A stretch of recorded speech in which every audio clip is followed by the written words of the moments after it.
Hello दोस्तों, welcome है आपका हमारे यूट्यूब चैनल वाव से सीखो में।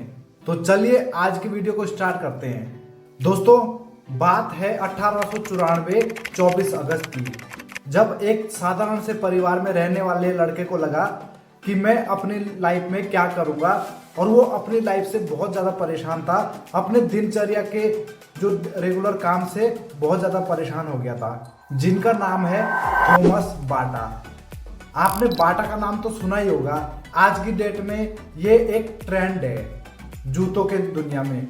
लेकिन एक टाइम ऐसा भी था दोस्तों, जब बाटा एक साधारण सी जिंदगी जी रहे थे, एक अपने फैमिली के साथ जॉब करते थे और सिर्फ अपने परिवार का हाथ बटाते थे। एक दिन उनके दिमाग में आया कि मुझे कुछ अपना बिजनेस करना है। लेकिन जैसे भी कि आपको भी पता है, अपना व्यवसाय शुरू करने के लिए हमारे पास कुछ ना कुछ स्किल होना बहुत जरूरी है, और साथ ही साथ इन्वेस्टमेंट करने के लिए पैसे भी होना बहुत जरूरी है। लेकिन जो थॉमस बाटा थे, उनके पास सिर्फ और सिर्फ एक ही स्किल थी, वो थी जूता सिलने की। दोस्तों, हमारे देश में उसको मोची कहते हैं, और ना ही उनके पास कोई पैसे थे कि जिससे वो अपना बिजनेस को स्टार्ट कर सके। तो उन्होंने क्या सोचा, अपने फादर से हेल्प लेने के लिए सोचा।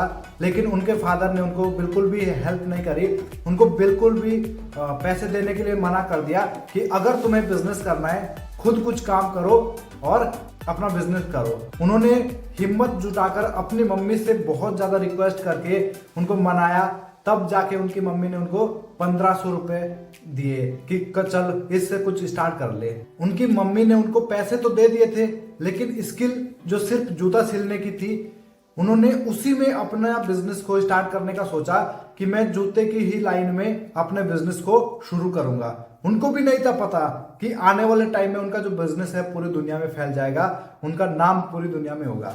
शुरुआत में जब उन्होंने बिजनेस को शुरू किया तो बहुत प्रॉब्लम आई। पहले जो उनको जूतों का जो बिजनेस था, या कह सकते जो मोची बने थे, वो जब जूते सिलते थे तो नहीं चला, बहुत ज्यादा दिक्कत आई। लोग उन कस्टमर उनके बन नहीं रहे थे, लोग उनके पास आ नहीं रहे थे, उनके जूतों को कोई पसंद नहीं कर रहा था। लेकिन धीरे धीरे करके उनकी मेहनत रंग लाई।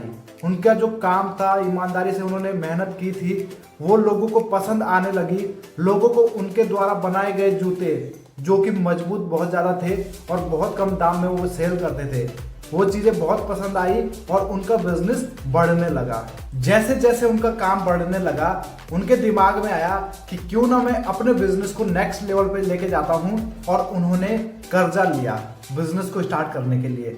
जैसे कि सभी को पता है कि अगर मार्केटिंग लाइन में जाना है तो पहले एक्सपीरियंस होना बहुत जरूरी है, नहीं तो फिर मुंह के बल गिर जाते हैं।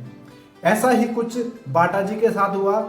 उनका बिजनेस डाउन होने लग गया, और जो वो कमाते थे, जो उनकी कमाई थी, वो उससे ज़्यादा उनको ब्याज देना पड़ता था, और उनकी कंपनी डूब गई और वो दिवालिया हो गए। वो और उनके जो 3 दोस्त जिन्होंने उनके साथ मिलकर बिजनेस स्टार्ट किया था, उनको देश छोड़ के जाना पड़ा, और वो देश छोड़ के इंग्लैंड आए, और उन्होंने इंग्लैंड में ही अपना जॉब ढूंढ के काम करना शुरू कर दिया। इंग्लैंड में भी वो जूतों की फैक्ट्री में काम करने लगे, और जहां पर वो काम करते थे वहां पर भी उनका दिमाग सिर्फ एक ही चीज पे अटका रहता था कि मुझे अपना बिजनेस करना है, मुझे अपने लिए कुछ करना है, मुझे जिंदगी में सिर्फ अपना व्यवसाय ही करना है। और 3 साल की मेहनत के बाद वो वापस अपने देश आए, और उन्होंने वापस से अपने व्यवसाय को स्टार्ट करने का डिसीजन लिया। दोस्तों, इस बार उनके पास तजुर्बा भी था और उनके अंदर जुनून भी था, और यही जुनून जो सिर्फ एक कमरे के अंदर 3 लोगों ने स्टार्ट किया, कुछ ही महीनों में 600 से ज्यादा लोग उनके साथ काम करने लगे। उनकी कंपनी में कारीगरों की संख्या 600 से ज्यादा हो गई। इस बार इनका काम इतने तेजी से बढ़ा कि 1912 में उन्होंने मशीनें डाल दी। जो काम पहले हाथों से होता था, अब वो वही काम मशीनों से होने लगा। जो काम करने में पहले महीना लगता था, वही काम अब 2 या 3 दिन में होने लगा।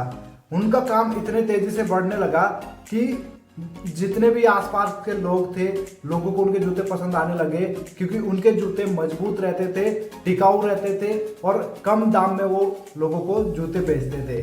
दोस्तों, दौर आया बहुत ही बुरा।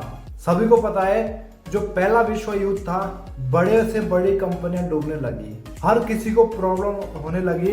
इंसान, कंपनियां, जानवर, हर किसी को प्रॉब्लम होने लगी उस टाइम पे। लेकिन बाटा जी तो अभी अभी फॉर्म में आए थे, वो कैसे रुक सकते थे?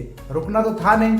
उन्होंने क्या किया, अपने जूतों को मजबूत और इतने कम कॉस्ट में निकालना शुरू कर दिया कि लोग सिर्फ और सिर्फ उन्हीं के जूते पहनने लग गए।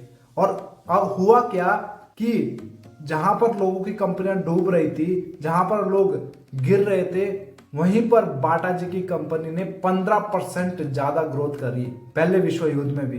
बाटा ने अफ्रीका को टारगेट किया क्योंकि वहां के लोगों के पास पैसे नहीं थे और विश्व युद्ध के कारण वहां के जो आर्थिक स्थिति थी बहुत ही डाउन थी। बाटा ने क्या सोचा कि वहां पे अगर हम बहुत कम प्राइस में जूते बेचना शुरू कर देंगे तो हमारे पास बहुत बड़ी मार्केट बन जाएगी। और वहां के लोगों को भी एक वरदान के समान ये लग रहा था और अफ्रीका के लोगों के लिए भी ये एक वरदान के समान था। और साथ ही साथ उन्होंने प्लास्टिक, लेदर और टायर का काम भी स्टार्ट कर दिया। दोस्तों, दौर आया 1932 का, जो कंपनी के लिए एक बहुत ही बुरी खबर थी। थॉमस बाटा जो कंपनी के मालिक थे, उनकी डेथ हो गई। एक क्रेन क्रैश के शिकार हो गए वो। जब उनकी मौत हुई उस टाइम पे उनकी लगभग 120 से भी ज्यादा ब्रांच थी पूरी दुनिया में। अब होना क्या था, सभी लोग घबरा गए। कंपनी के जितने भी एम्प्लॉयज थे उनको घबराहट थी कि अब बिजनेस को आगे कैसे बढ़ाया जाएगा, अब कंपनी आगे कैसे बढ़ेगी। लेकिन होना क्या था, उनके जो बेटे थे उन्हीं को बिजनेस आगे बढ़ाना पड़ा। उन्होंने क्या करा, उन्होंने भारत में बंगाल में आके यहाँ से जो कच्चा माल है उसको इंपोर्ट करना शुरू कर दिया और वहाँ उसके जूते बनाने शुरू कर दिए। लेकिन उनके जो बेटे थे उनके दिमाग में आया कि जहाँ से हम इतना कच्चा माल उठा रहे हैं, यहाँ पर भारत के पास इतना कच्चा माल है, अगर यहीं के लोगों के पास जूते नहीं है तो ये हमारे लिए कितनी बड़ी एक अपॉर्चुनिटी है। बिजनेस माइंड ये इसी को कहते हैं दोस्तों। बाटा ने इंडिया गेट के एक कोनहार जिले में वहां पर उन्होंने अपनी फैक्ट्री लगाई और वहां से उन्होंने अपना काम करना शुरू कर दिया। यहाँ पर उनको कम दाम में लोग मिलने लगे काम करने के लिए और देखते ही देखते बहुत कम टाइम में उन्होंने डबल से भी ज्यादा मुनाफा यहाँ से कमाना शुरू कर दिया। लोग, यहाँ के लोगों को भी जूते बहुत पसंद आने लगे क्योंकि उनके जूते जो थे टिकाऊ थे, मजबूत थे और कम दाम में उनको मिल जाते थे। और उस टाइम पे एक बीमारी चल रही थी, टिटनेस। तो बाटा ने उसका भी फायदा उठाया एडवर्टाइजमेंट के थ्रू। बाटा ने लोगों को यह समझाया कि टिटनेस के टाइम पे जूते लगाना बहुत जरूरी है। अगर टिटनेस से बचना है तो बाटा के जूते लगाने हैं। ये एडवर्टाइजमेंट से बाटा ने लोगों के दिलों में अपनी जगह और बना ली, जहां पर उनका जो बिजनेस है वो और तेजी से ग्रोथ करने लगा। आज की बात करें तो जो बाटा का बिजनेस है लगभग 90 से भी ज्यादा देशों में चल रहा है और भारत एक बहुत बड़ा मार्केट बन चुका है बाटा के लिए। तो दोस्तों, बिजनेस का यही रूल है, आप जब भी शुरुआत करते हो तो आप जीरो से करते हो और जब आप एक लेवल पे पहुंच जाते हो तो आपको रुकना नहीं है, वहां से भी आपको और आगे देखना है कि आप कितने और आगे जा सकते हो। जो कि एक सीखने के लिए हमारे पास एक बहुत अच्छी स्टोरी है बाटा जी की।